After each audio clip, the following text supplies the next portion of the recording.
So we start the discussion for today, which is going to be around statistics.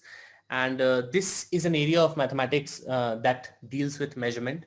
So if you've got to simply understand what statistics is all about, statistics very simply is a science of measurement. It helps us measure things.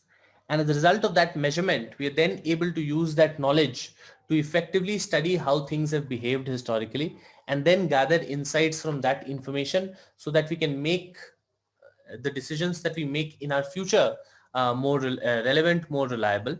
And this science allows us to understand events that have happened historically in a quantifiable sense, and quantifying that event is something that is going to lead to us building our capabilities in terms of understanding those relationships, understanding the inherent processes that run at the back end, and help us ultimately make generate usable insights out of it. So statistics very simply is a science of measurement. Now there are different schools of thoughts inside statistics. Now there are different kinds of problems that statistics can help us solve in data science. Out of those, some of the popular ones are descriptive statistics and inferential statistics.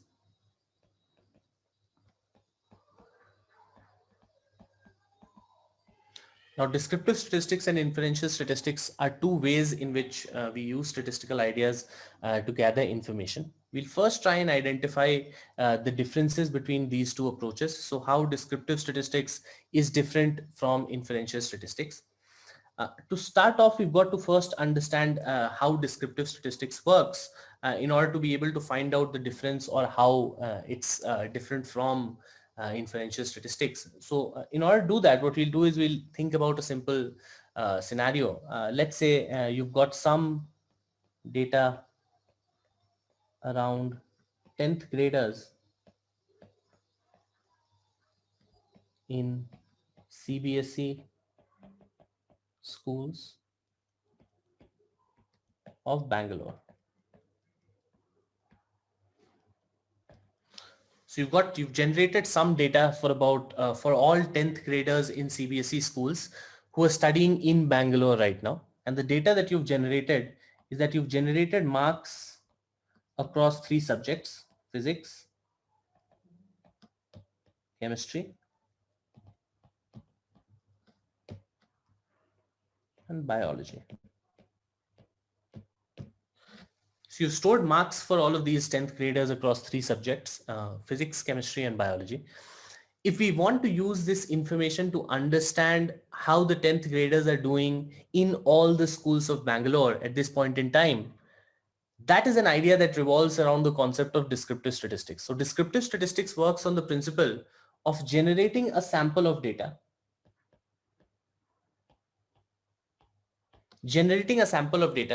and then creating certain measures or different ways. There are different ways in which descriptive statistics can be created, or you can do a descriptive analysis. But the idea behind descriptive analysis is to take a sample of data like we generated in this case. We took the data for marks scored by students inside physics, chemistry, or biology for all 10th graders in CBSE schools in Karnataka or Bangalore. We generated this sample of data. If the analysis that we want to conduct is only restricted to the sample that we've generated the data for. So for all the people, for all 10th graders who are studying in these schools, in these relevant schools, based on the marks, if all my inferences have only to be about that set of people primarily, that would mean that this kind of an analysis is descriptive in nature. We're just interested in the data that we've collected, and we are trying to generate insights on just that data. So for only those students, we are trying to say certain things. So let's say we identify that the average marks that people have scored in physics is 82. Then there's an idea that we can formulate about that group based on this number, as long as the analysis is restricted to the data that you've collected. Now that's one kind of problem that you're hoping to solve inside statistics, and that is where descriptive statistics helps you. There's another kind of problem as well that you're hoping to solve sometimes. So let's say you're NCRT and you've got a problem statement to solve. The problem statement is, should I have boards in class 8th again.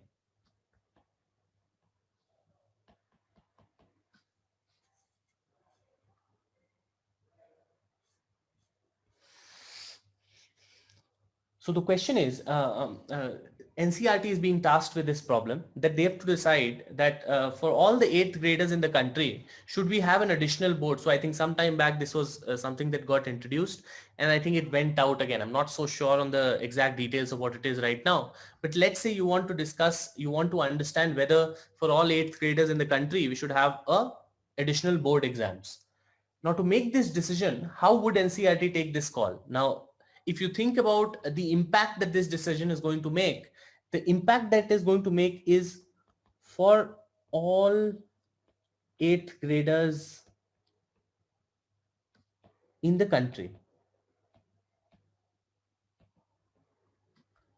And let's say there are 2 billion of them. There's a good probability that this number is right. So there are about 2 billion 8th grade, let's say not 2 billion, maybe 200 million.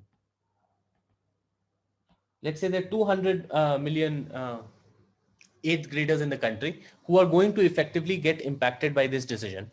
That whether you should have another boards in 8th standard or not. Let's say NCRT is willing to take this decision based on the knowledge of whether people will be able to bear that additional burden of another exams and other boards.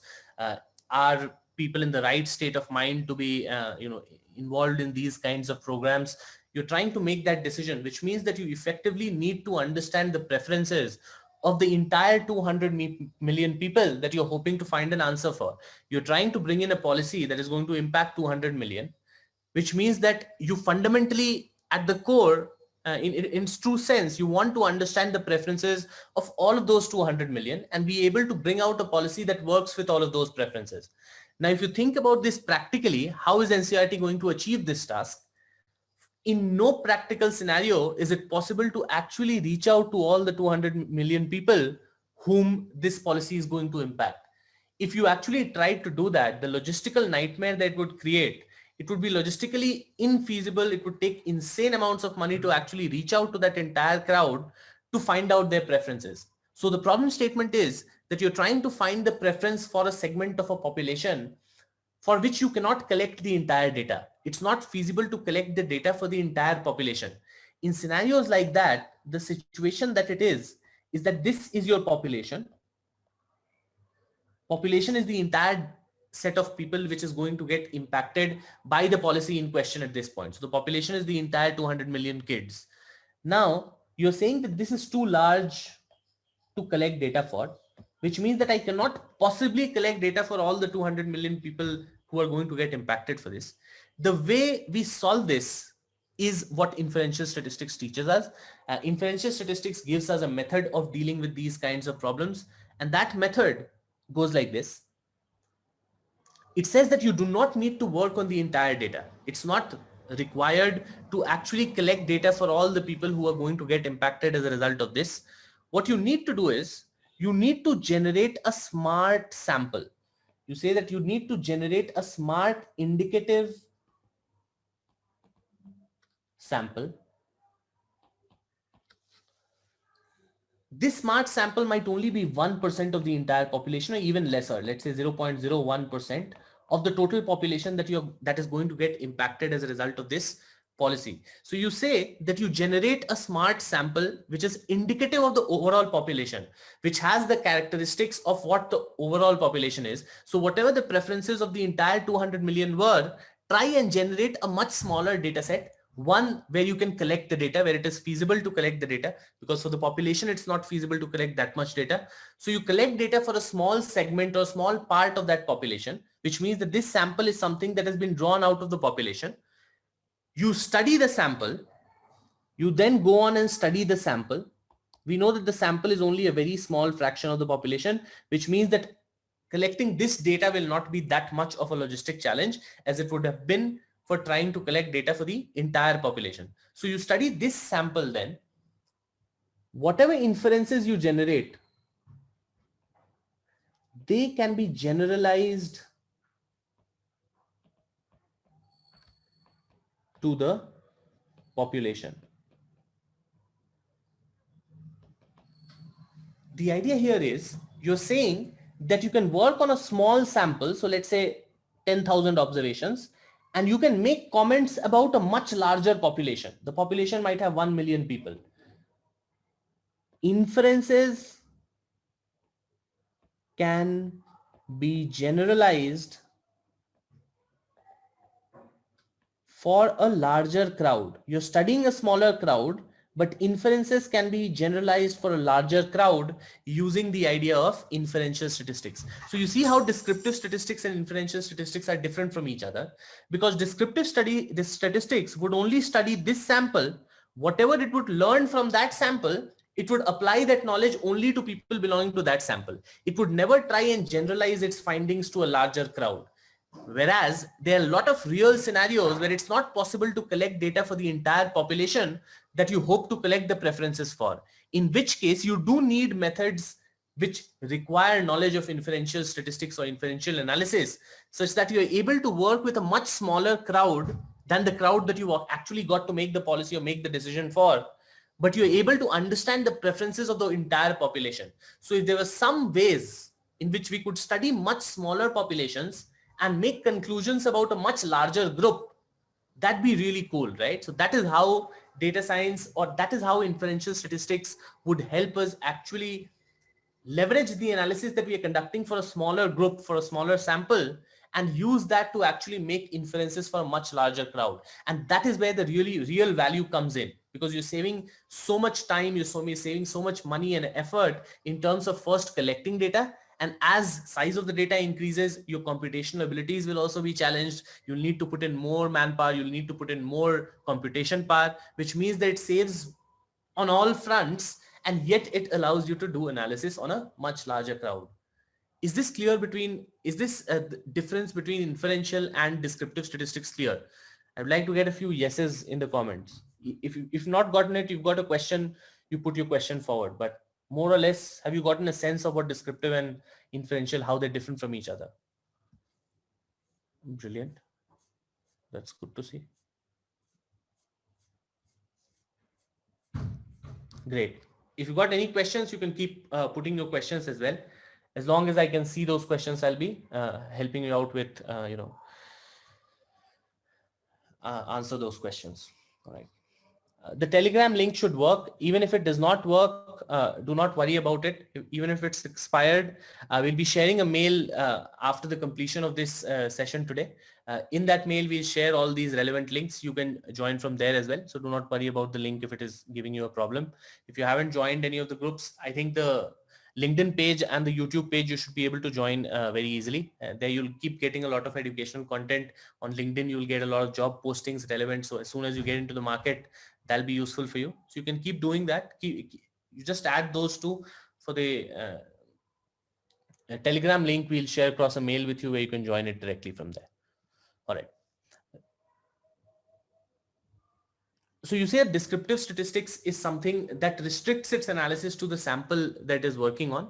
It's and it is only statistics that is giving us the inferential part of the analysis as well. So it's not like descriptive statistics cannot do it, but it's just that there are two ways of doing analysis. There are two schools of thought there. Some people choose to study a sample and then make inferences only around that sample, study something and only learn about that, instead of trying to generate insights about a larger group, because there might be scenarios where only that is relevant, just studying the data that you've looked at. Whereas statistics offers you this other way as well, which is inferential in nature, where you can solve much larger problems by generating much lesser data. And that is something that helps you save in a lot of ways in terms of time, effort, cost. So in a lot of ways, it helps you actually get to the best possible ways. In a given scenario, depending on the use case, you'd be able to decide whether it's descriptive analysis that is warranted or whether it is inferential analysis that is warranted. Now, before getting into the details of when and where that'd be useful, let's try and actually deep dive into these methods. So what we'll do is we'll spend some time in talking about descriptive statistics for today. We'll talk about some of the ways in which descriptive analysis works. Specifically, we'll talk about one way of using descriptive analysis, and that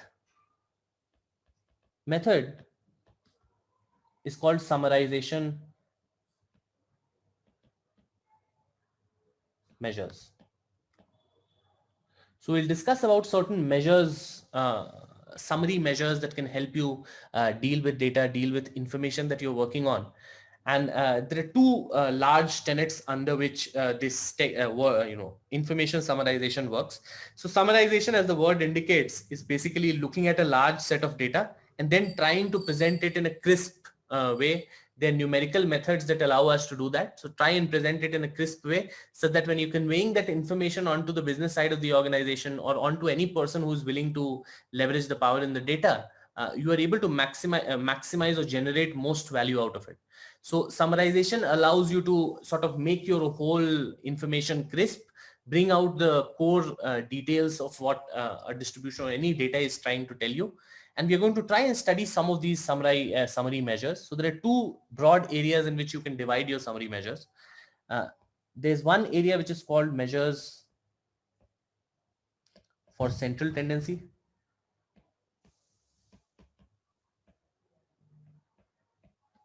And the other is measures of dispersion.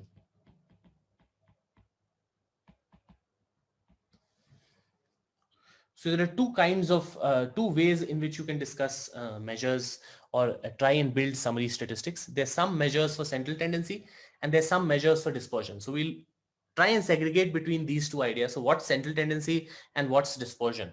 So we'll first begin with central tendency. We'll list out what are the key ways in which summary for central tendency measures go. So some of the popular measures for central tendency are mean, which people also popularly know as average. You've got median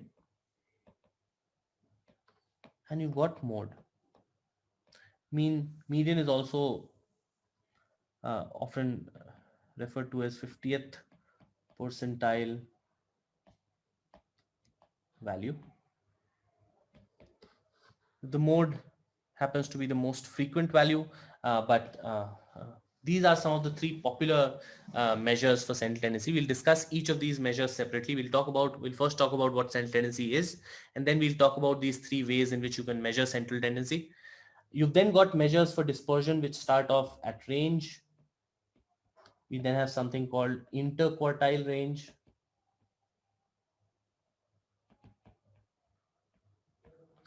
We've then got variance, standard deviation,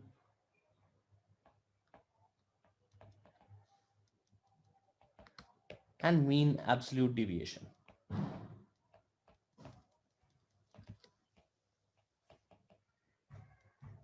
So this will more or less be the agenda for today's discussion. We'll talk about these two ways in which summary statistics can be used to understand a particular distribution that we're working with. When I say a distribution, what I mean is any data that I have. Let's say I collected that data for all 10th graders, their marks in physics, chemistry, and maths.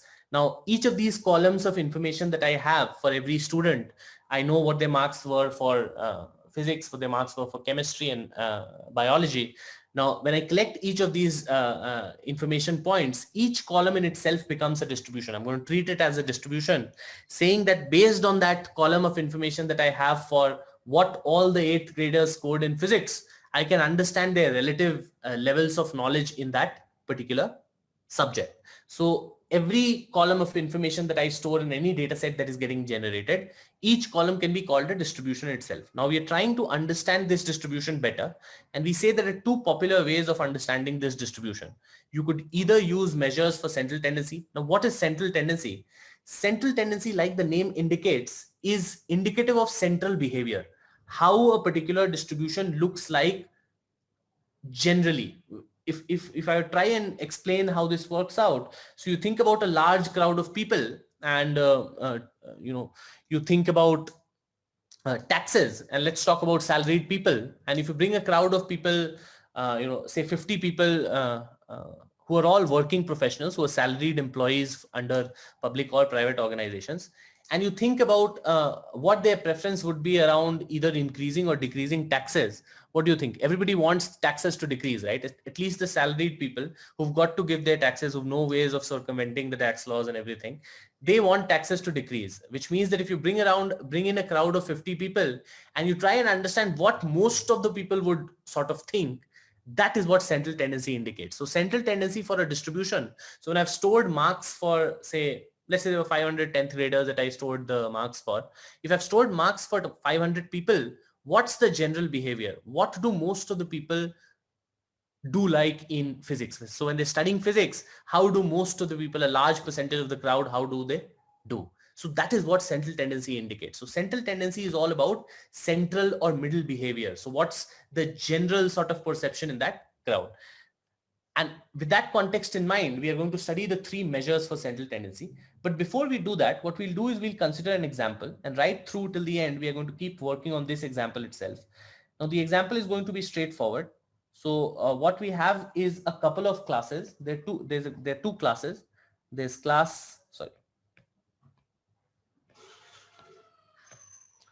there's a class A and there's a class B. There are two classes. Each of these classes have 7 students. There are 7 students in each of these classes, and they've just scored. They've been just scored on a test that was conducted in the class. That test was a test where you would score somewhere in the range of 0 to 20. So marks can be in the range of 0 to 20, and you stored data for both of these classes. Now I'm going to write down the marks that each of these students have scored in both the classes across that test for 20. So this first class looks like this: 1, 2, 3, 10, 17, 18, and 19. So these are the 7 students here. There's another class B, which is 7, 8, 9, 10, 11, 12, 13. All right. So these are two classes in front of me, a bunch of 7 students in each of these two classes. The problem statement here is to be able to identify the difference between these two classes, or try and create summary measures that helps me understand this class better. So what we are going to do is we are going to identify how summary measures work. Now let's say these are only 7 students, and if we have to read the data for 7 students is not too much. But right now, if there were 700 or 7,000 students, it wouldn't probably be possible for a person to look at all those 700 marks and make a decision on how good or how bad the class is doing. In order to understand how well the class is doing, I would much rather find a more succinct, more precise way of representing the class. And that measure is going to be given to me by some central tendency measures, and we are going to discuss those measures. So the first measure here that we discussed was a mean or an average.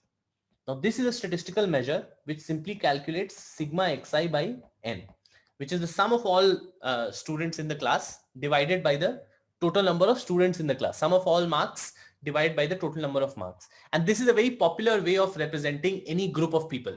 When you're thinking about any group of people, the most common way in which we use one number to represent that group is an average. I think all of you will agree with that. This is something that you've been doing by default without taking cognizance of the fact that this is a purely statistical idea, wherein we say that when we've got to study a large crowd, and there's no way that we can keep reading or going through that entire amount of data, you've got to develop some summary measures. Average is one of the most popular summary measure for numerical quantities, which we've kept historically using all our lives. Now in this case, can you give me the averages for both of the classes quickly in the comments? So what is the average marks that both of the classes have scored?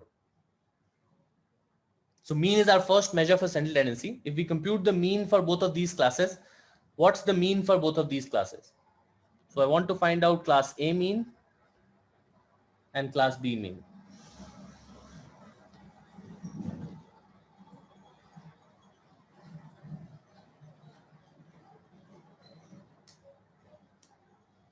So people are saying 10. That's for class A or class B? Class A. All right. What about class B?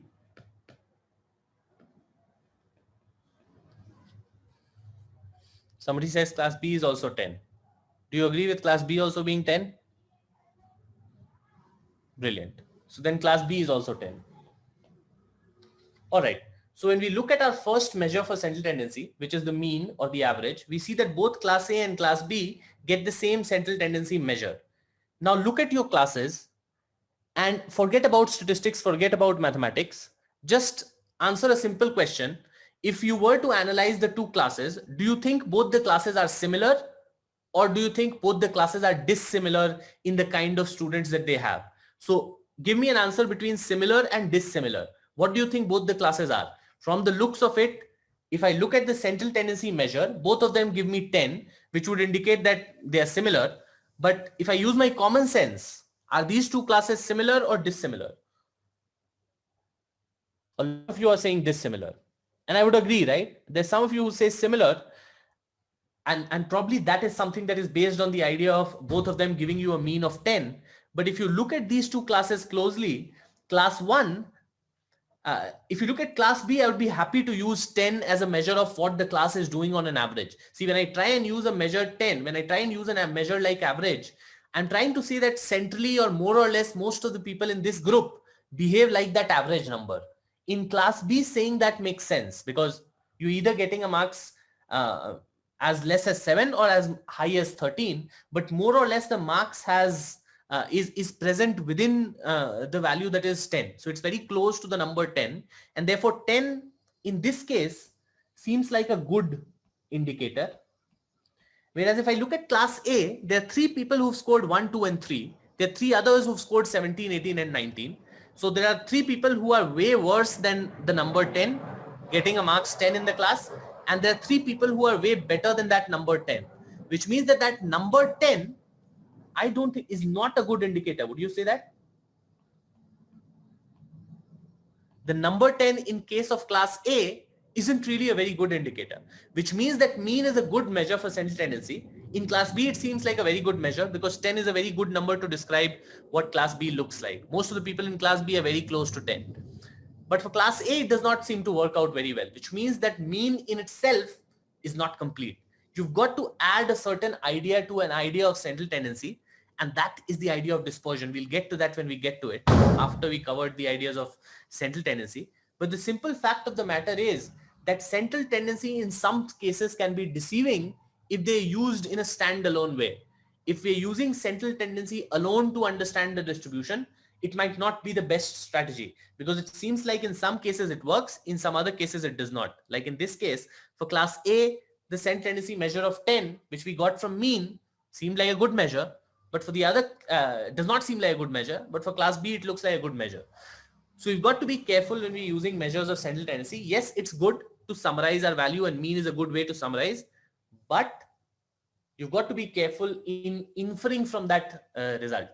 The inference has to be based on, yes. So a lot of people are saying use variance, and that's absolutely what you've got to do. You've got to couple the idea of dispersion with central tendency to actually understand what a distribution looks like or what a distribution behaves like.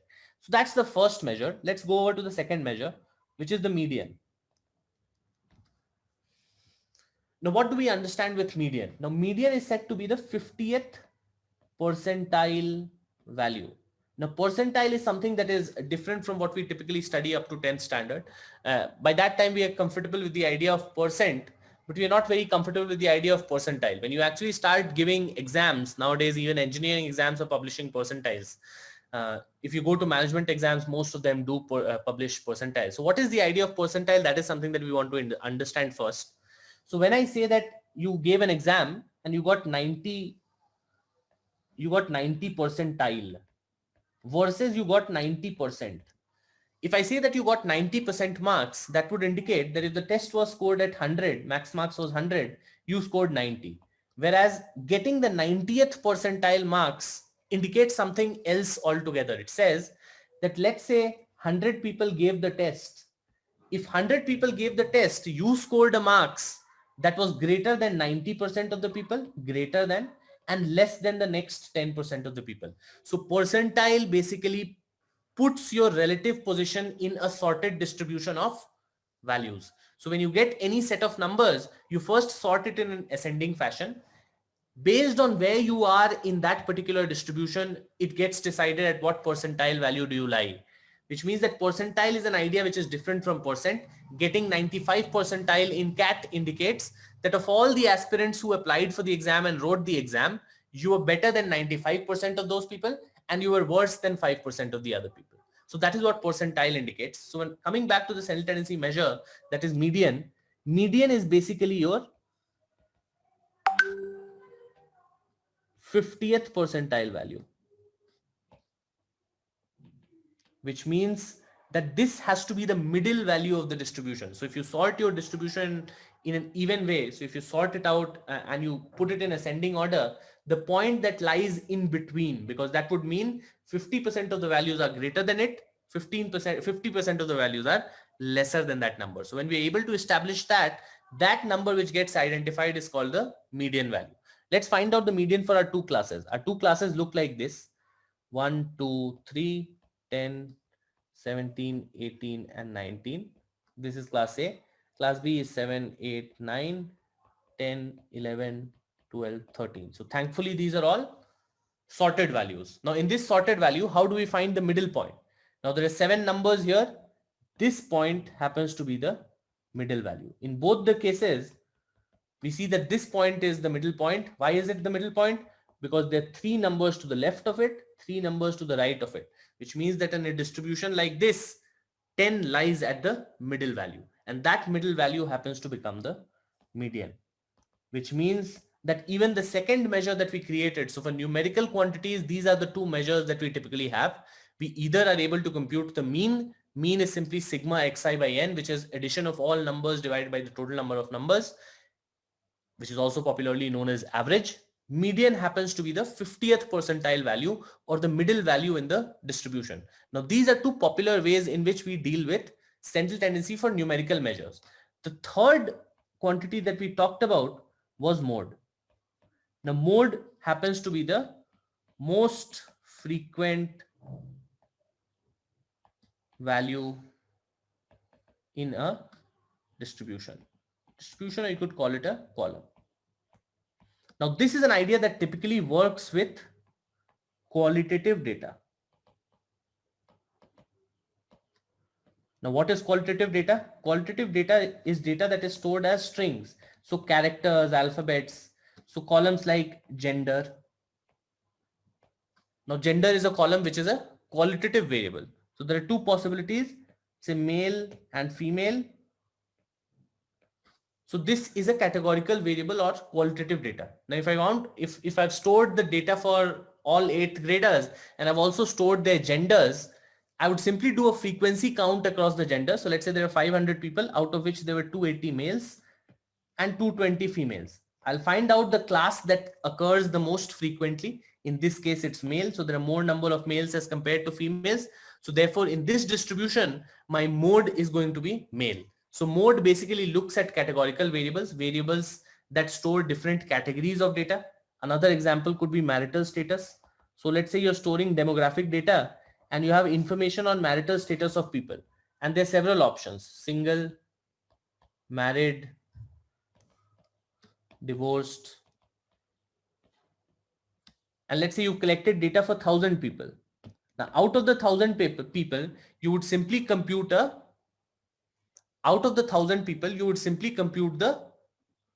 most frequent value. So let's say among all the people, there were 200 that were single, there were 600 that were married, and then there were 200 that were divorced. In that case, your modal class would be married. This would become the mode of the distribution. All right, so there's an interesting question in the chat where it says how to find the median value when the number of values in the distribution is odd. So let's say this was my data: 1, 2, 3, 17, 18, and 19. If this was the data, then I've got 6 values in between me. I've got 6 values in my distribution. Since that is even, it's very difficult to find out the middle value. If you choose this as the middle value, there are 2 to the left of it and 3 to the right of it. If you choose this one, then there are 3 to the left of it, 2 to the right of it, which means that choosing the middle value here is difficult. So how to choose the middle value in this case? You say that both of these are central values. You say both of these are central values, and then you take a average of these 2 numbers. So whatever numbers are present here, you simply take a average of these 2 numbers. In this case, the average would be an average between 3 and 7. So you take the average of between 3 and 7, 3 and 17, and you get 10. So when you've got an even number of points in your distribution, the way to resolve that problem is to basically choose those 2 points, call them both middle points. When they both become middle points, you then simply take an average of both these quantities to get the middle value. So 3 plus 17 divided by 2 would give me 10. I hope that is clear. All right, so 10. Yeah, a lot of people have already commented that in the responses. So that is how we compute median for a data set where there are even number of observations. So you've got even number of observations, then this is how we deal with the median. So we've talked about certain measures of central tendency. We've talked about certain measures for both numerical and categorical data. For numerical data, we identified that mean and median are good measures. For categorical data, we identified that mode is a good way of identifying a central tendency or central behavior. So out of my 1000 people, if 600 of them are actually married, then I know that the central behavior is being married. So if I randomly pick a person from the crowd and I want to understand what his tendency would be in terms of marital status, it'd be safe to say that he's most likely going to be married. It'd be safe to say that because we know that a large percentage of the people are actually married, and therefore that gives me a sense of central behavior. Is that idea clear? So we talked about measures for central tendency. We'll now talk about dispersion. We'll first talk about what this idea is. We talked about what central tendency was. We said that central tendency tries to represent central behavior, or what a distribution looks like on an average, or what typically somebody would do if you picked somebody out of the group that you're trying to analyze. Now, what does dispersion measure? The idea is that dispersion is something that has to be connected to the idea of central tendency. So central tendency gives you average behavior. Dispersion helps you understand the deviation from average behavior. So when you know both of these things for a particular data set, that's when the learning becomes much more solid. Now, it's not just important to understand central behavior. You also want to know that how your points in the distribution are different from that central behavior as well, because there can be some distributions where people are very close together to central behavior, like we saw in the case of class B. Class B, again, I'm going to write out both the classes here. So class A, class B. Let's write out the classes 1, 2, 3, 10, 17, 18, and 19. And here it was 7, 8, 9, 10, 11, 12, and 13. So these were the two classes that we were studying. And based on central tendency, we were not able to differentiate between that because we were not unable to couple that with the idea of deviation from central tendency. And that is what dispersion tries to measure. It tries to understand, yes, there is some central behavior to a group, but how different are points in that group from that central behavior on an average? We are trying to create measures for that now.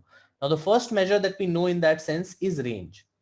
Range is a very simple measure. It simply looks at the max value, the min value, and subtracts it. Subtracts the maximum value from the minimum value, and you get a sense of range or the spread of data inside your distribution. So how spread out the group is. So if I calculate the range for both quantities, what's the range for class A and class B? Let's quickly calculate that. Put it in the comments. 18 for class A, brilliant.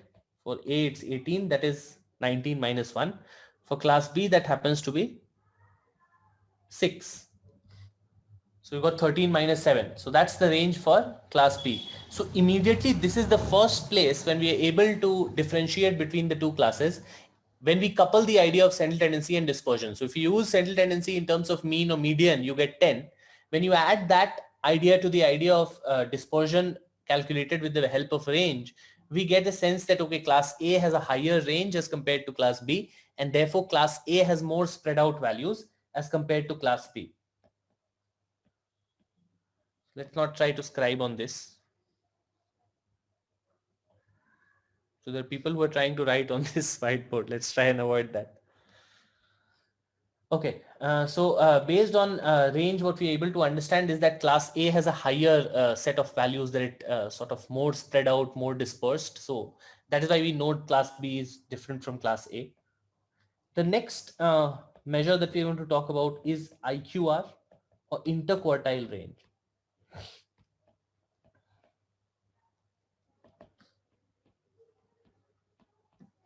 Now, IQR is something, there's a problem with the measure that we've discussed for range that we are hoping to eliminate with IQR. The problem that we've identified is, so let's say you've got a distribution of terms like 1, 2, 3, 4, 5, and 6. Let's say these are 6 quantities, and you're trying to compute an average of these quantities. If you find out the average, you'll probably get a number somewhere between 3 and 4. You probably get an average like that: 6, 5, 11, 15, 18, 20, 21. 21 by 5 is 20. These are 6 numbers, so 21 by 6 is 3.5. So you get an average which is 3.5. Now, we considered an average value. We also considered a median value. So this is the mean for this distribution. The median for this distribution is also 3.5 because 3 and 4 are central values. The center of that is 3.5. So mean and median both give me 3.5. If we try and compare these two discussions, if we try and compare mean and median, the problem arises when you bring in some abnormal data into this distribution. And that is a problem that is consistent with a lot of real world data science problems, wherein you're looking at a certain set of numbers and you suddenly get a number that is way out of whack. So let's say instead of this 6, I suddenly replace this number to 10,000. And this can really happen in real life. Let's say you're looking at demographic data and you're looking at income salaries of people in a population. And there, let's say 5,000 people in that population. Now in that 5,000, you've got 3 people who stand out. You've got Ambani, you've got Adani, and let's say Birla. Now you've got these 3 people in that group of 5,000 people. Now the 5,000, now 4,997 are going to be in one range, whereas these 3 will suddenly take their values to a whole new level. If we are trying to compare salaries, if we are trying to understand salaries. Now, if we are looking at salaries or net worth of these people, just because of the presence of these 3 people in that group, the whole group will suddenly see some very different values that are very higher than the average range of values. Now that is something that has happened with this group. The problem with this introduction is, if you think about the mean value, what's the new mean now? The new mean will be somewhere very close to 9,999. Not 9,999, but somewhere very close to 10,000 by 6. The new mean of this distribution will be very close to 10,000 by 6. Oh, somebody is asking about a recording. The recording, so you just have got to subscribe to our YouTube channel. You go to our YouTube channel, you'll be getting these recordings after the session is over. So recordings and everything is available. Even for the previous session that we conducted on Python, it's available. So you can go check that out on the channel. For now, let's stick with what we are trying to do. So like you said, the mean value has now changed to 1669.166. What about the median? What has happened to the median?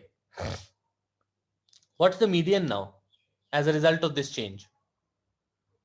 The median value remains the same. The median is still 3.5. Even with the introduction of 10,000, the median remains the same.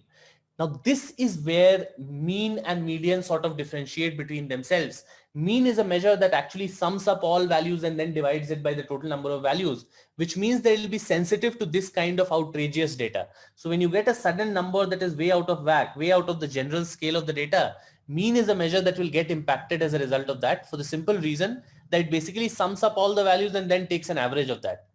Which means that when you're using mean as a measure for central tendency, you've got to be careful to make sure that you don't have irrational observations in the data, observations that are way out of the general boundary. These kinds of abnormal observations in data science terms are termed as outliers.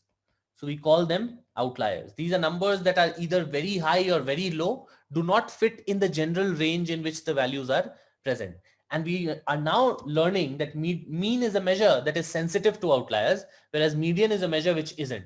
So a measure that does not deal with data points that are present in the fringes of the distribution, either to the extreme left or to the extreme right, Measures that do not deal with these numbers are measures that are robust to outliers, whereas measures that have to deal with these numbers like mean are not robust. So if you think along those lines and you think about range, we just saw that range is basically max minus min, which means that this measure is sensitive to outliers or robust against outliers. So two words, sensitive or robust. Can you give your answer in the comments? As a measure, will range be sensitive to outliers or robust? Sensitive would mean that with the introduction of abnormal data, the value for range would change drastically. Robust would mean that it would not change drastically even with abnormal data points. Absolutely. So the idea here is that range is a measure because it takes into account the max and the min value, max being at the extreme right, min being at the extreme left. Range is a measure that is sensitive to this kind of outlier data. Unlike median, which was robust for a central tendency measure, like mean, which was not robust. Mean again was sensitive to outlier properties of data. Now here again, this is the problem that people found with range as a measure for dispersion. They thought that range is again a measure that is going to be sensitive to outliers. So why not build something that is better?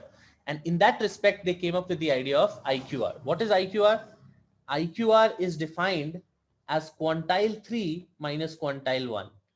Now what is quantile 3 and quantile 1? Quantile 3 is the 75th percentile value in the distribution, and quantile 1 happens to be the 25th percentile value in the distribution.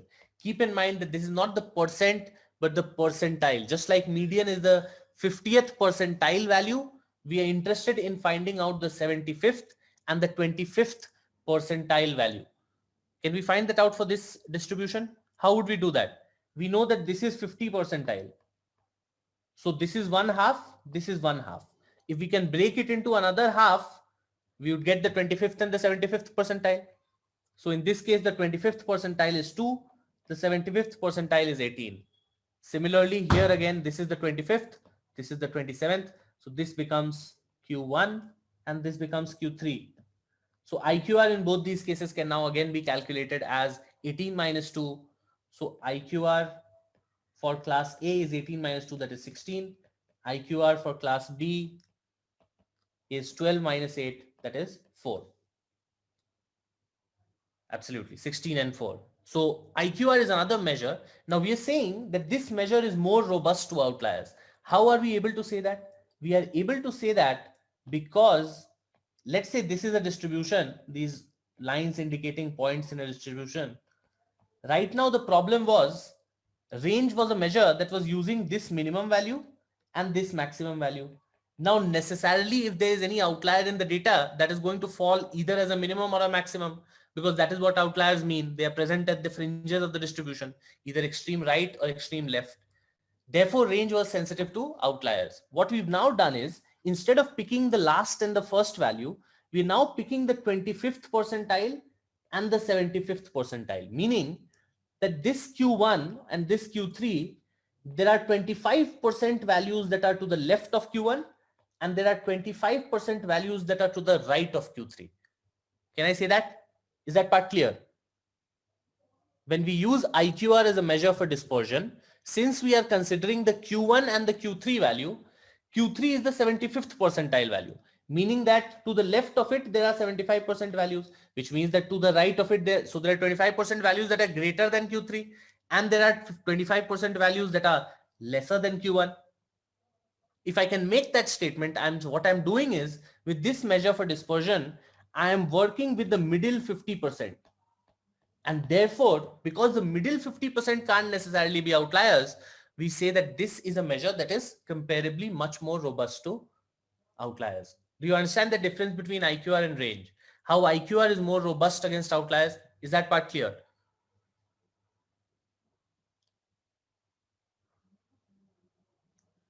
What's happening with range is we are considering the min and the max value, which will always happen to lie in the extreme left and the extreme right. And therefore, those values are always sensitive to outliers. Therefore, when you're using range as a measure for dispersion, what happens is you're using numbers that are mostly going to be abnormal values. If abnormal values exist in your distribution, those would be abnormal values at the min and the max level. And therefore they are sensitive to outliers. Whereas when we use something like IQR, we are essentially using the quantities Q1 and Q3. Now, since Q1 is a quantity which is at the 25th percentile level, which means that 25% values are to the left of it, lesser than that number. This is a sorted distribution, which means that you are leaving out the 25% on either side, on left of Q1 and right of Q3. And therefore you're working with the middle 50% of the data, and thereby you're able to ensure that your process or the measure that you've created is significantly robust against outlier information. I hope that is clearer, Sanjeev, now. All right, we'll move on.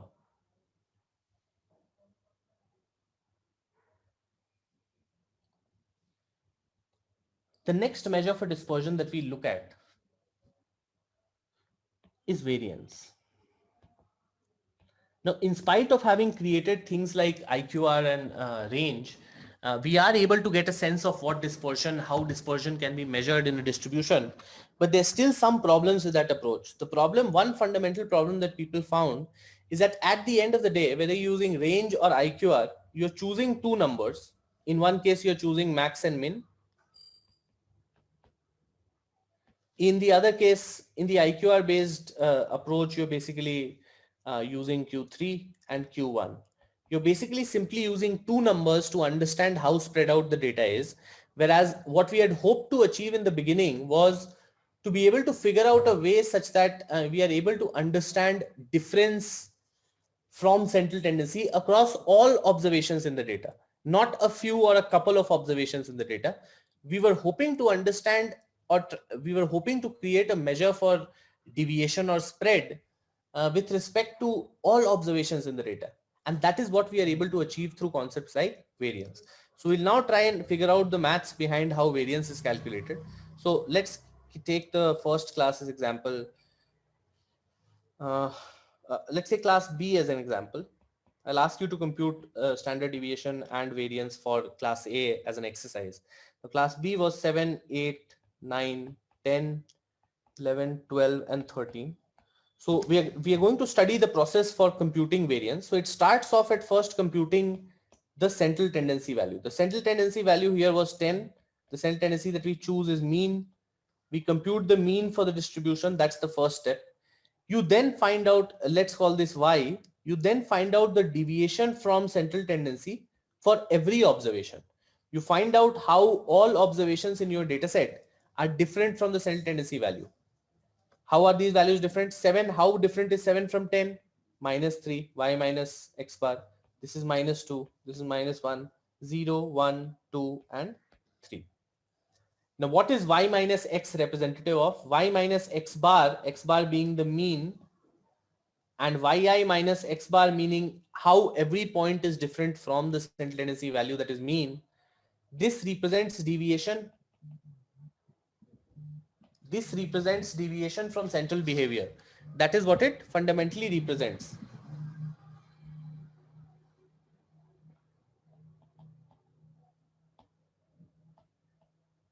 If you remember how we defined the idea of dispersion, we want to find out what's the average deviation from central behavior in terms of all the observations in the data, which means that the next obvious step should be to take an average of the quantity on the left, average of this quantity. If we take an average of this, that would give us a sense of average deviation. Can you find out the average of this quantity? Y minus x bar for every observation indicates how different each observation is from central tendency. How different is 7?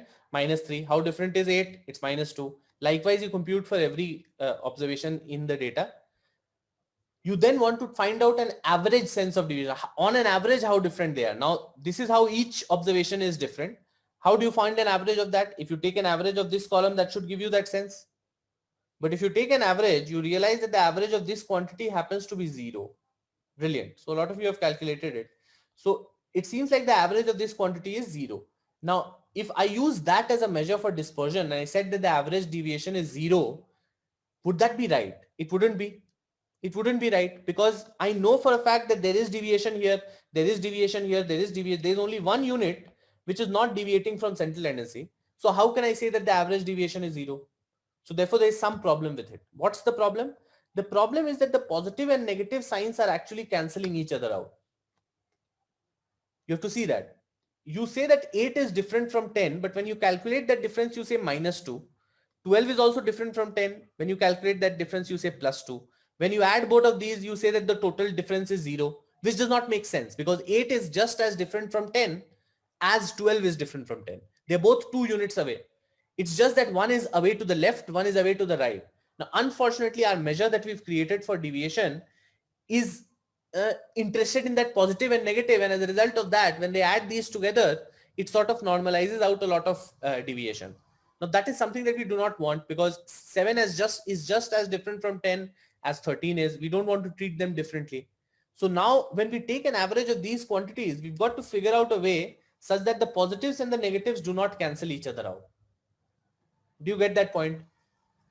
The positives and negatives must not difference each other out and make it 0 or make it reduce the value of deviation, because if that happens, ultimately we are not going to get a real sense of deviation.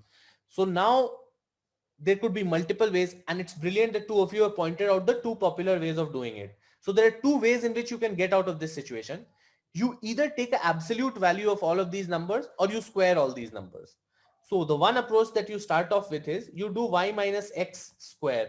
What that does is this becomes 9, this becomes 4, this becomes 1, 0, 1, 4 and 9. So you basically square all these numbers and you then take a average of these quantities. If you do that, 9, 4, 13 and 14, 28 by 7. There are 7 quantities here. 28 by 7 makes it 4. So the variance, this term that we've calculated is called the variance of this distribution. How did we calculate variance? We first found out difference from central behavior, difference from mean. We squared all those quantities and took a mean of that. So the variance formula is written as sigma xi minus mu whole square divided by n. Xi being each observation, mu being the mean of all x's, and xi being each observation one by one. You find out the difference from that mean value and you then take an average of all of these quantities. This term that we get is called the variance of this distribution. That is what we've calculated here. The problem with this variance is that this is at a squared scale. The difference, you basically first squared it and then taken an average. Now, as a result of that squaring, the impact increases. So what you do is we create another measure called standard deviation, which basically takes an under root of variance. When you take an under root of the variance quantity, you get it back in the scale that was originally intended to be, which was 2. And when you see 2 seems like an average, good average depiction of how different the values are from central tendency. So standard deviation is simply a under root of variance. An under root of variance basically helps you understand the average deviation from central tendency. So this becomes our new measure that we've calculated, which helps us find out average dispersion or average deviation from central tendency by squaring the numbers. By squaring the numbers and taking an average, we get variance. By taking an under root of that variance quantity, we get standard deviation. So we just wrote down the formula for variance, which means that the formula for standard deviation is simply under root the variance quantity. What you get with variance, you simply take an under root of that. That is standard deviation. Now that was one approach to solving the problem, which was squaring. The other approach was to take absolute values. Take absolute values and then take an average. Which means that here, if I took the absolute values, that would make it 3, 2, 1, 0, 1, 2, and 3. And you simply take an average of these quantities. That's 12 by 7. That'll be somewhere around 1.8. So you take an absolute value and then take an average. The moment you take an absolute value, the positive and negative sign sort of impacting each other and cancelling each other out, that problem goes away. And when that goes away, you're able to take a simple average of that quantity, and that gives you an absolute, using an absolute value approach, that gives you a sense of variation. Now this is termed as MAD, or mean absolute deviation. The formula for that would look like sigma mod of xi minus mu divided by n. So you're basically taking an absolute value function. You're using this absolute value function to convert negatives into positives. Whatever the value, you're only interested in magnitude. And based on that magnitude, you compute a minimum mean deviation. So now this is different from the squaring approach. There was one approach that led to these measures. The squaring approach led to the measure variance and standard deviation. The other approach of taking an absolute value sort of led to the term called MAD, or mean absolute deviation. Now this is the most interesting, there's a very interesting story around this, how both of these approaches came into existence. Now, obviously at this point in time, if you were asked this question, a lot of you would have said absolute value, because, a lot of us are now comfortable with the idea of absolute values as, earlier that wasn't the case. So somewhere around 1900s, in fact, much earlier than that, I think, much earlier than that. So I don't really remember the year very well, but this was a very common problem. This is a problem that you also, explore inside linear models. So when you get to modeling, so if you get into data science properly and you read all of the things that you've got to learn about it, and we've got a very full, we've got a course that covers this in detail. It's a 6 months program, ideally, meant for people who are in their colleges, who are looking to explore this as a space. It's very genuinely economically priced as well. But if you think about, even when you get to that modeling stage, when you're actually building and deriving this relationship and trying to understand inherent process, even there we come across this problem of positive and negative values sort of canceling each other out. When we are mostly interested in magnitude, we're not interested in understanding the sign or the direction. We're only interested in magnitude. That this is a very commonly occurring problem. Now, there were two popular scientists, Gauss and Laplace. I don't know if you've heard of these people. So people who are coming from engineering backgrounds will have heard of Laplace. In maths, in physics, there are a lot of equations that are attributed to him. Gauss, I'm sure a lot of you would have heard. I don't know if you remember, there was a formula, 1 plus 2 plus 3 plus 4 up to n natural numbers is n plus 1 by 2. 1 square plus 2 square. Similarly, for n natural numbers is n, 2n plus 1, and n plus 2, 2n plus 1 by 6. So there are formulas for cubes as well. These are very popular formulas. These were formulas that were discovered by this person, Carl Gauss. There's an interesting piece of trivia around that. Can you guess the age at which he discovered these formulas? Just put it in the comments. What do you think his age was when he discovered these three formulas?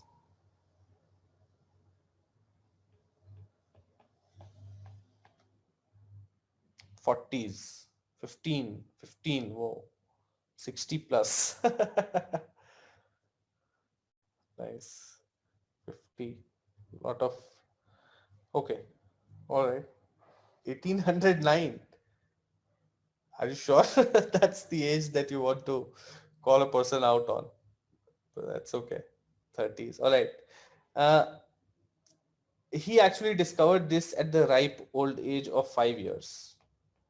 So when he was 5 years old, a mature person, a mature kid, at 5 years old, that is when he formulated these formulas, and he presented these formulas to the world. So that goes to show some level of brilliance on his part. Laplace again got attributed with multiple equations. He had a lot of theories in science that became very popular, relevant ideas, even in mathematics. So he's got a lot of contribution. Both of them have a lot of contribution to science. Now, both of them presented, the two popular ideas. Both of them presented the two popular suggestions to solving this positive and negative problem. Gauss came up with the idea of squaring. He said that squaring was the way to go. So if you want to so it is basically a optimization exercise where you're trying to optimize a sigma x, where x can take both positive and negative values. So the approach says that instead of trying to optimize, when I say optimize, either you want to minimize or you maximize. So you're trying to optimize this. It says that instead of trying to minimize this, when x can take both kinds of values and there's some canceling out, and you're only interested in magnitude, instead of doing this, you maximize, minimize, square. The other solution is you maximize, minimize, mod x. Now this is a solution that was proposed by Gauss. He proposed squaring. Laplace produced the idea of absolute value. So he said that take the absolute value approach. Now taking the absolute value approach, and both of these ideas came up at the same time. But for the next 100, 200 years, people forgot about this person's idea. His idea became very famous. Even linear regression, we still use that idea. So this squaring approach became very famous, and this did not at all take pace for a very simple mathematical reason. See, the idea was at the end of it, they had to run optimization exercises, and optimization most always entails to calculus. You got to use some calculus to do minimization or maximization. So if you've studied maths up to 12, you would have realized that finding out maxima and minima, calculus offers some really good approaches to finding out optimal points. And finding out maxima and minima for a function is something that is a very relevant use case. So companies build their profit functions. So a profit function is revenue, let's say revenue minus cost minus a few other factors. Now, let's say you have a curve like this based on production. Oh, sorry.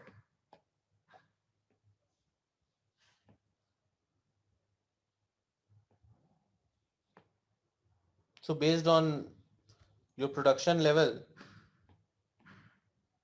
this is your profit curve.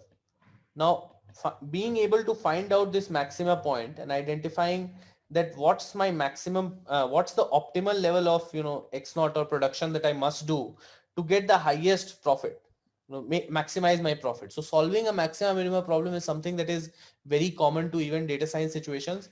And therefore, whenever you're running an optimization, you mostly have to entail the help of calculus. And therefore they knew that calculus is what was going to get used. So squaring meant that Gauss was suggesting that we use a transformation like y is equal to x square. So you'd be working with a y is equal to x square sort of function. Whereas the idea that Laplace was proposing would mean that you would have to work with the idea of y is equal to mod x. Now y is equal to mod x was a function that was relatively very new at that stage. So if you look at both of these functions have some unique tendencies. See, let's say this is one and this is another. So if you look at y is equal to mod x, sorry.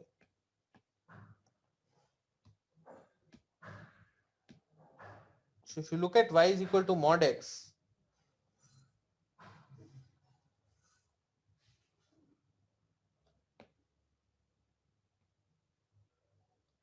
this is what it looks like. So if you look at a y is equal to mod x curve, this is what y is equal to mod x looks like. If you want to understand a y is equal to x square function, this is what y is equal to x square looks like. Now, when it comes to using differentials and we're using differentiability to find out optimal points in a curve, curves needed to be differentiable. Now, y is equal to mod x was a curve which has a sharp edge here. Because of this sharp edge, it cannot be differentiated at this point. As a result of which, running any kind of optimization exercise with a y is equal to mod x function was relatively very difficult back at that stage. Right now, we are very comfortable with doing all of this and we are able to solve these problems relatively easier. As compared to that y is equal to mod x, y is equal to x square, this is a very easy to differentiate function, which means that working with this kind of a function when you're trying to run an optimization exercise was much more convenient for people at that stage. So during that time, the squaring idea became very popular as a result of its applicability. And that is what is true with almost all kinds of sciences. At any stage, what is applicable is what becomes popular. What is not very applicable maybe becomes popular 100, 200, 300 years later. We're still trying to prove what Einstein said. 100 to maybe even 200 years later, we'd be proving some of the things that he had said in his general theory of relativity. So that's how science works, and that is how it has worked in this space as well. So both of them came up with these. Now, if you look at how these ideas have then generally evolved in the data science space or the statistics space, variance and standard deviation, if you talk to any statistician, any person with more than 15 years of experience in data science at this stage is a statistician, because machine learning is not an old enough field for him to be an expert in machine learning. So they're all statisticians. If you talk to any statistician, they are mostly comfortable with using ideas like variance and standard deviation. Whereas if you look at the new age ML engineers, people who love the machine learning way of doing things, now both of them are going to achieve the same principles for you. Both of them will help you create a loan prediction model. Both of you will help you identify a cancer prediction model. So you, whether you use statistical approaches or machine learning approaches, both of them try and solve similar kinds of problems, but they've got different ways of doing it. And as a result of that, what you see is that ML engineers in the last 15, 20, maybe 50 years, there's been huge uprising in terms of the value for measures like mean absolute deviation. Even in linear regression, if you go on and read about it, you will see that in terms of evaluation measures, there are certain measures that employ absolute value principles instead of uh, the squaring principle. And machine learning has sort of adopted the absolute value rule much more comprehensively as compared to the squaring principle. So they are much more comfortable with taking absolute values, and therefore in the last few years you would see that the space sort of shifts more in favor of that kind of analysis as compared to what we've been doing historically. As statisticians are mostly comfortable with these squaring principles that allow you to work with y is equal to x squared kind of functions. Does that make sense? Your sense of how measures like variance, standard deviation help you get a sense of dispersion, how a mean absolute deviation kind of thing where you take absolute values different from that. So I hope you've gotten a feel of what these descriptive statistics measures were. Now for today's session, we planned this out. We wanted to talk about descriptive statistics in general. We wanted to speak about how this kind of analysis, descriptive analysis is helpful, trying to give you a sense of a little bit of high school statistics and their applications in a data science environment, how we typically use these ideas when we're solving data science projects, when we're working on data science projects. So hope this was helpful. If a measure of CT is not a good measure to conclude from a sample, why do we use it as reference to check the dispersion? See, that's the idea. A measure of CT not being a good measure is not an absolute statement which is correct in itself. You've got to use, the idea is to couple the idea of central tendency and dispersion together. You do not want to talk about them in a standalone fashion, which means that you do not want to talk about central tendency alone, or you do not want to talk about dispersion alone. What you want to do is you want to talk about them together. So when you say that central tendency of class A was 10, unless you say that the average dispersion was much higher than that in the case of class B, that information itself is not complete. When you say that the average dispersion is say 7, then in that case your analysis is good. So when you couple the idea of central tendency and dispersion, that's when the analysis becomes complete. So it is unfair to try and use just one measure to study the data, because in a standalone way, they aren't very good measures. You've got to combine the idea of central tendency and dispersion to actually understand what is going on with the data. I hope that is clear.